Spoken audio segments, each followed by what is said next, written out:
Do you recognize this man? Well, of course you do. It's George Washington, our first president.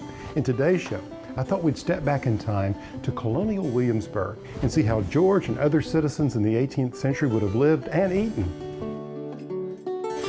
I'm literally going to be walking in the shoes of a middling, a member of the middle class, through this historic town and take a look at some of the activities one might have engaged in during the Revolutionary War.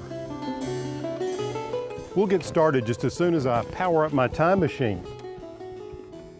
Hey, what'd you expect, a DeLorean?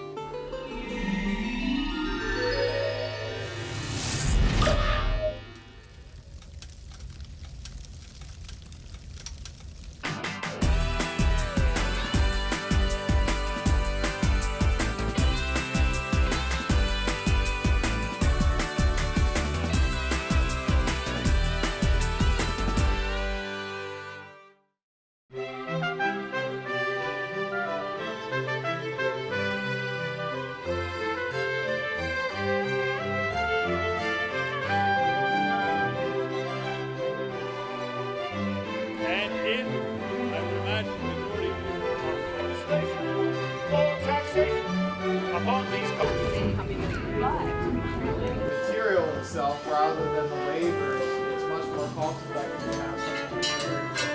For a care of lesser value, you use more of a common everyday way.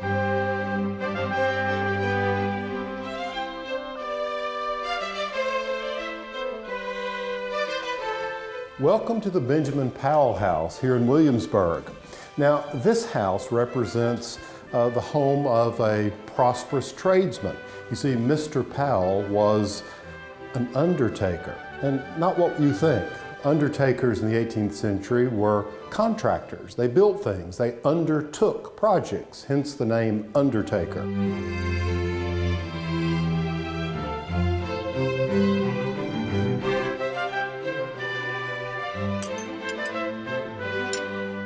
Now we're here in the dining room, which is very important. If you're like me, you love food, and I know you do.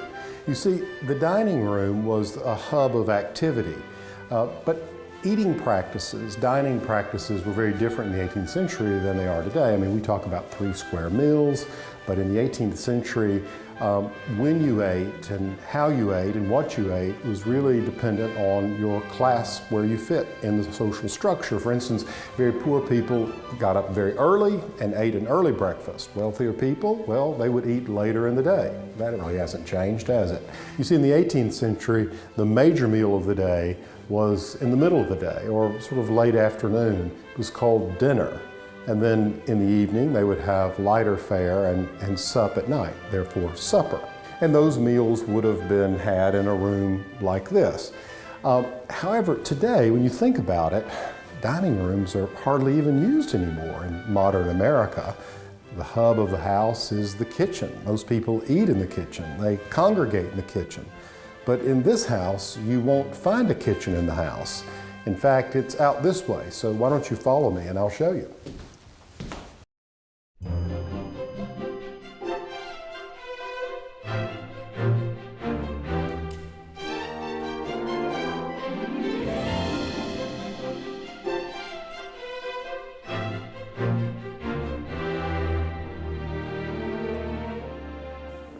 That's smelling really good, Melissa. Oh, well, thank you. You know, cooking in the 18th century was a big chore, wasn't it? Oh, it definitely was. It starts from good daylight in the morning with getting all of the things that you need ready for the day. Very early. Very early, break of day is Yep. when you're going to start. Right. And that can be simply getting your fire started. And you would do that by igniting coals that would have been left over from the day before. Is it true that if you didn't have hot coals in your house, you literally had to go to the neighbor to get a hot coal to start a fire? That's going to be the next easiest way to do it, is to go to the neighbor, but you probably somewhere in the kitchen have flint, steel, I see. And would be able to start it that way as well. Okay, but you know, there was a lot of physical labor involved here, Yes. wasn't there? I mean, the schlepping of water and these big wooden buckets. Big wooden buckets, they're going to be at least 25 pounds of water, and to fill a pot this size is not too bad. It might be 1 bucket full. But throughout the day, as you're cooking a stew, that water is going to be boiling off, so you're going to have to keep going back and forth. You know, it's so interesting. What's old is new again, Yes. because we're so into locally grown food, so farm to table, garden to table movement, and eating in season. Of course, in the 18th century, that's the way everyone ate. That's correct. You had to rely on what's going to be in your garden. If it's not in the garden, then you have to plan for the year ahead. Yeah. So we don't have yet canning, which you see in the 19th century.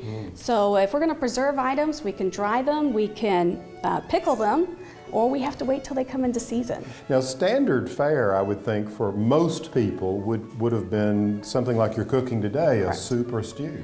Yeah, that's going to be the easiest thing for you to prepare if you are working class. So if you are not gentry, you have to be working in the morning, working in the afternoon. Well, I can put that cut of meat into my stew pot first thing this morning, add the vegetables that are in season, and then be able to leave it and come back by the middle of the day and eat off of that. Sounds like the revival of the slow cooking movement, right. where people are using these slow cookers. The original crock pot. Right. You put it in there in the morning before you go off to work, you come home and there it is. Yes, exactly. Very good. Of course, just looking down here, Melissa, I see some utensils and containers and so forth that look familiar to me. Is that a 18th century Dutch oven there? That is. What we see here is it is above the ground. It gives you the legs so that you can put the coals underneath it, but it also has a nice flat lid so you can put the coals on top of it. Right. So you can do baking in there. You could make stews. Really, the Dutch oven is however you want to use it, and oftentimes that's going to be the first tool that you buy in your household. Thank you very much, Melissa. I'll let you get back to your work. Oh, well, thank you. It's my pleasure. Very good. All right, so growing your own vegetables today is very trendy, but back in the 18th century, well, it was a necessity. Citizens, my name is Thomas Jefferson, and I have a trivia question for you. Which of the three was my favorite pet? Was it A, a dog, B, a mockingbird, or C, a monkey? Yes, quite correct. Thank you. What a delight to know the citizens are so well versed in my personal trivia. It is a mockingbird. In fact, I have called him Richard or Dick. He likes to perch himself right here on my shoulder. In fact, I have been known to bring him to many a cabinet meeting as President of the United States, and oh, the Federalists, they want to chastise me for it in the newspapers. They say President Jefferson brings a mockingbird to his cabinet meetings, for which I answer them, you are correct, which is unusual for the Federalists in their press. Yes, I do bring Richard to cabinet meetings, and I've known him to speak more good common sense than many of my ministers.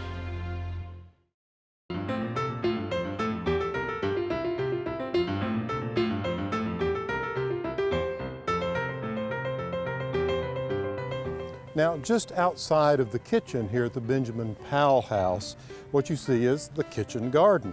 In this particular town garden, you have 4 raised beds that are square, and then there are 4 others that are rectilinear. You could produce a lot of food in these beds. And well, the plants grew because of, well, they were well fertilized. It was all organically grown. They used the manure of cows, horses, and of course, chickens. If you move toward larger estates in Virginia, like George Washington's Mount Vernon, you saw a very different layout, something more ornamental. The raised beds were laid out in parterres or sections of various designs and shapes.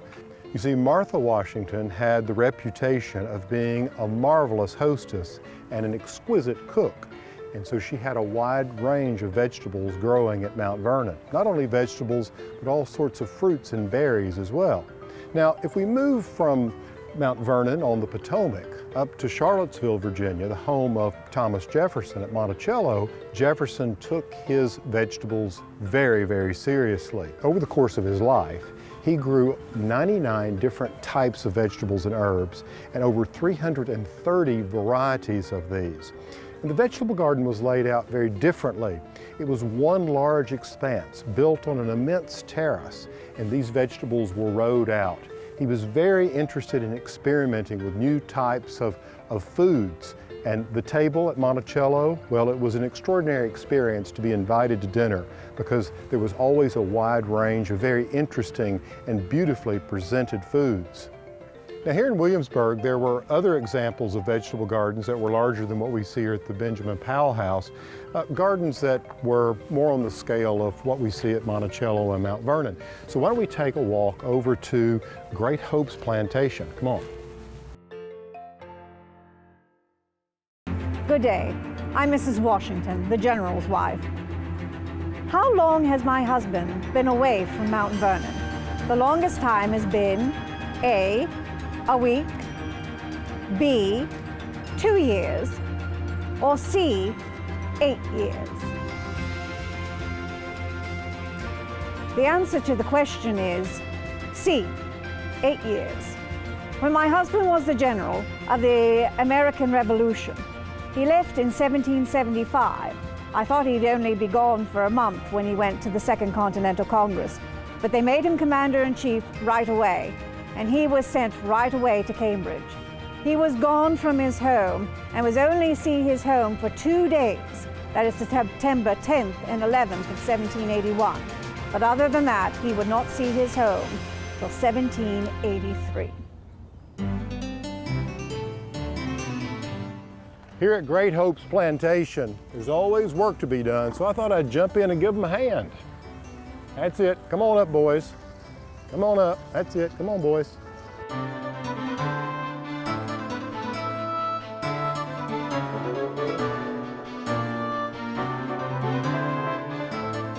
And Great Hope's farm or plantation represents, I guess, a middle-class farmer's hold here in Williamsburg. That's the average folk. I see. What sorts of things would have been raised here? Just anything that was needed, I guess. Well, corn first. You cover your food first. Corn is everything. So that's for your own consumption, maybe a bit to sell. And then everybody needs money. We grow tobacco for that. That's what gives us income. Crop. Yes, and a little bit of wheat too. A lot of people think that we ate wheat bread. No, that's for money. Sold the wheat. Yeah, we eat cornbread. I see. Very good. And so the plowing today was for corn. Right, Yeah. right. Turn over the ground first, let it sit, let that green manure rot some. We'll come back and harrow it, which is, of course, like drawing a comb through, knocks the clods down, gives us a seed bed, and then we'll plant upon it. Ned, is this what a middle-class farmer would be wearing, what you have on? Yeah, this is it.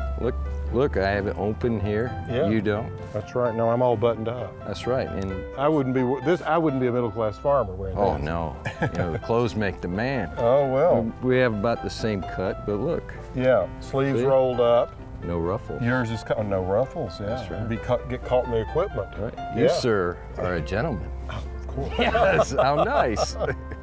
And our friends here, we have Duke and Dan. And Duke here and Dan, they're oxen, which are simply cattle trained to work. A lot of people don't realize that oxen is like a job description. It is what they do, not what they are.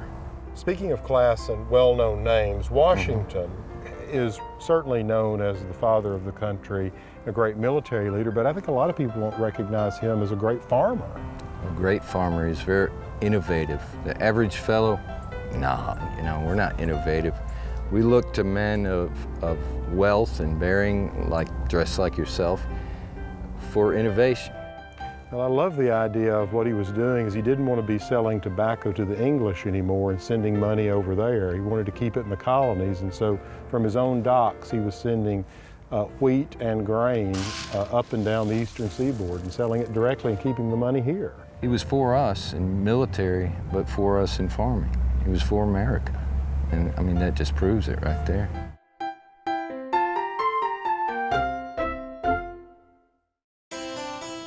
Living off of the land was a way of life for most everyone in the 18th century. But when it came to medical care, what could you do? Hey, let's step in here and I'll show you.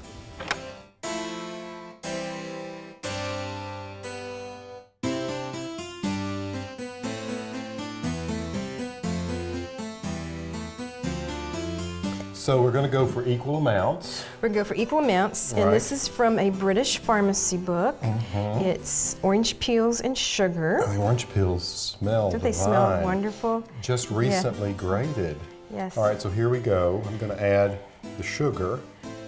A little more sugar here. A little more sugar. Now, Robin, this is for, I mean, this sounds like a dessert, but it's actually to help some conditions. It's to improve your digestion. And this is an interesting recipe. The oranges are coming in from Spain and the sugar from the Caribbean. Obviously, these are products one isn't going to grow in your garden. That's right. Okay, so, Right. So you what feel we're like gonna we're completely balanced. We can put these in the 1 part orange peel, 1 part sugar. The next step is actually to mix these together. I see. And the original pharmacy books specifically mention using a marble mortar and a wood pestle. Okay, so we want to get it right. We want to get it right. There is actually an original container in here for storing it. See this one up here? I see, So that's the Latin for conserve of orange peel. All right. So that's where it lives Latin until the for orange. patient comes in Very good. and needs it. Excellent. Okay, what do you think? It's about ready. Okay. All right. Some of the other interesting things that we have, this one is actually a very prized product. This is coming in from Peru. This is eventually going to be our natural source of quinine. I see. So it's our 18th century fever remedy and malaria. And then here we have, looks like ginger root. Ginger's coming in from the East Indies and the West Indies. And then what do we have here, Robin? This is gentian root coming in from Germany, again for your stomach. Aha.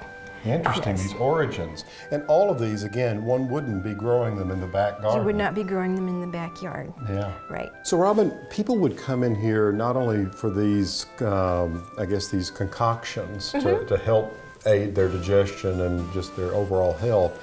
They come in here for treatments as well, wouldn't they?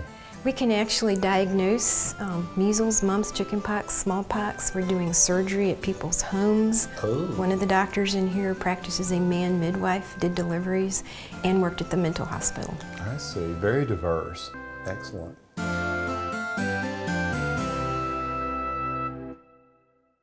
Of course, George Washington wouldn't have been out plowing his own fields or even growing directly his own food. But when he was in Williamsburg, he would be attending to business, visiting old friends, and of course, coming to one of his favorite places to dine.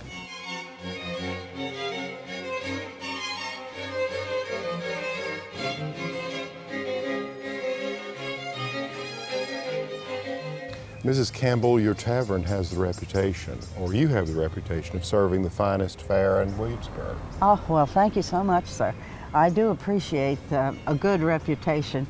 I know that some people look occasionally at women keeping tavern as perhaps being not the best. However, that is not quite true, I think. You seem to have overcome that reputation. Well, we have a lot of women in Williamsburg who own their taverns. Of course, there seems to be several places here in town where one can put one's head down for the night, but I think it's the food that's outstanding here, Miss Campbell. Well, how kind of you, sir.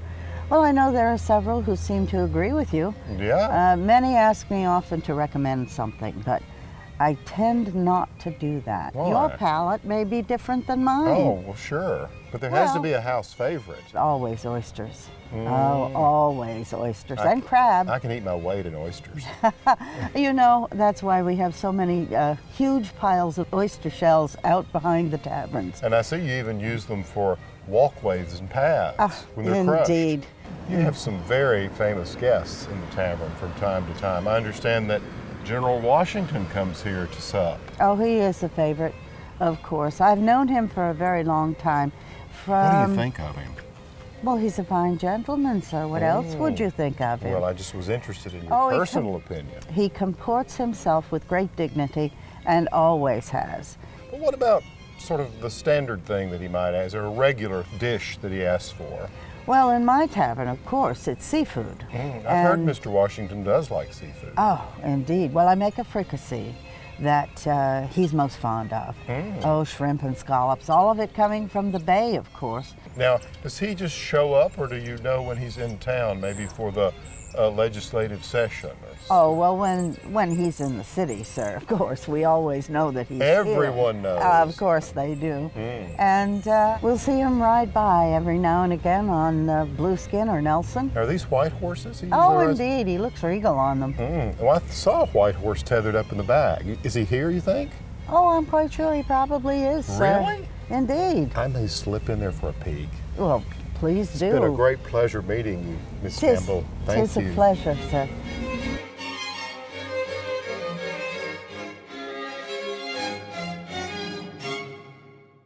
Good afternoon. My name is George Washington, and I have a question for you. I suffer a deficiency in the health of my teeth and have been forced to wear false ones. Are these teeth made of A, porcelain, B, wood, or C, teeth? The correct answer is C, teeth. Human, hippopotamus, and calf's teeth. That is George Washington in there, just like Mrs. Campbell said.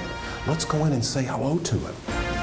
Now wait a minute, we all can't go. It's the President of the United States, so why don't you go back in the kitchen where they're preparing one of his favorite dishes, and then we'll all get back together in a little while and trade stories.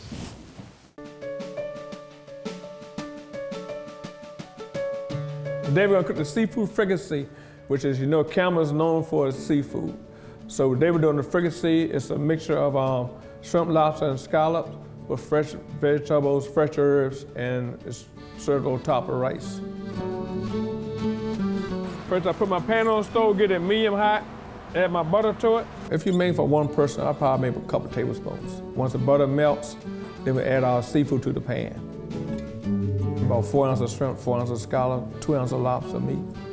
And you can do it fresh or either canned frozen lobster, whatever you choose to use. And then you cook the shrimp about a minute. You'll notice it start turning light color around the edges of it. Then when you're ready to add your vegetables to it. Let this cook about a minute or two. Now then I'm gonna add my stock, seafood stock. 1 ounce of green and red peppers, about 1 ounce of leeks, 1 ounce of carrots, 1 ounce of mushrooms, 1 ounce of broccoli. Before I'm gonna add my cherry to it, and my French herbs, which I have rosemary, tarragon, thyme, and parsley. Let this cook about 2 minutes. You want your veggie to be al dente, which means still crisp, nice color. I'm gonna add my green pea at this point. And while this is cooking, I'm gonna heat my rice up, which I pre-cooked. You want that pretty robust color and flavor. That's what you're looking for in your dish. Get my rice in the center of the dish. You want to spoon it around so it'll be around the whole dish.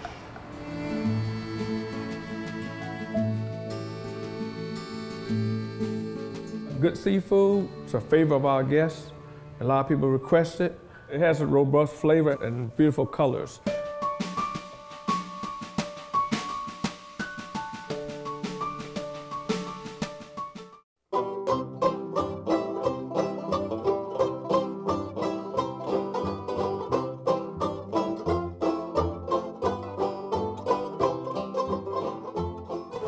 Well, we've certainly seen that in the 18th century, the production of food and the preparation of food was much more difficult than it is today. But today, we do have a resurgence in interest in terms of where our food comes from. People are digging up their backyards and growing some of their own food, and even keeping a few chickens for fresh eggs. George Washington loved Mount Vernon, his farm. In fact, he said he'd rather be on his farm than be the emperor of the world. He saw the future of the country and its land, and that we would become the breadbasket to the world. I'm P. Allen Smith, the well-known horticulturist. Here in Williamsburg, I'm filming one of my segments. Would that I could be P. Allen Smith. He's been much more lucrative at this effort than I have ever been through my entire life as a horticulturist. I am Thomas Jefferson. P. Didymus. That's Latin for P. Diddy. P. Didymus. Por ser un hijo de su